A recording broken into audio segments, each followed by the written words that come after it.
ආංශික පරායත්තාව කියන්නේ මොකක්ද කියන එක තමයි අපි ලේසියෙන්ම බලන්න යන්නේ.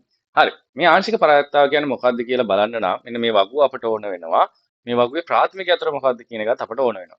ඒතර මේ වගුවේ ප්‍රාථමික අතර වෙන්නේ අපිට SID සහ subject කියන දෙන්නම එකතු කරලා අපිට සංයුක්ත ප්‍රාථමික අතුරක් තමයි මේ වගුවේදී අපිට හදන්න පුළුවන් වෙන්නේ. ඒකට හේතුව තමයි SID කියන ශේෂ්ත්‍රය පමණක් භාවිතා කරලා අපිට ප්‍රාථමික අතුරක් හදන්න බෑ. මොකද SID ශේෂ්ත්‍රයේ එක වගේ අගයන් දෙකක් තියෙනවා.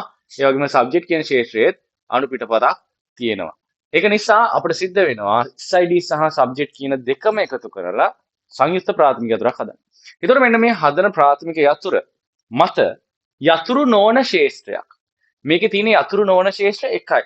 මොකද SID සහ subject දෙකම එකතු කරලා අපි ප්‍රාථමික යතුරක් හැදුවට පස්සේ SID සහ subject කියන දෙන්නම යතුරු ශේෂ්ත්‍ර බවට පත් වෙනවා. ඒතර මේකේ තියෙන යතුරු නොවන ශේෂ්ත්‍රයක් වෙන්නේ S නේ.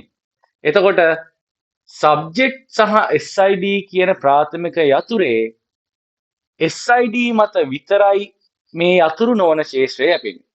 එතකොට මෙන්න මෙහෙම ප්‍රාථමික යතුරු ශේෂ්ත්‍රයේ එක් ශේෂ්ත්‍රයක් මත විතරක් යතුරු නොවන ගුණාංගයක් යැපෙනවා නම් ඒකට අපි කියනවා ආංශික පරායත්තතාව කියලා.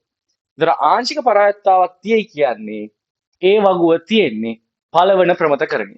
එතකොට ආංශික පරායත්තතාවක් නැති කරොත් ඒක යන්නේ දෙවන ප්‍රමතකරණයට.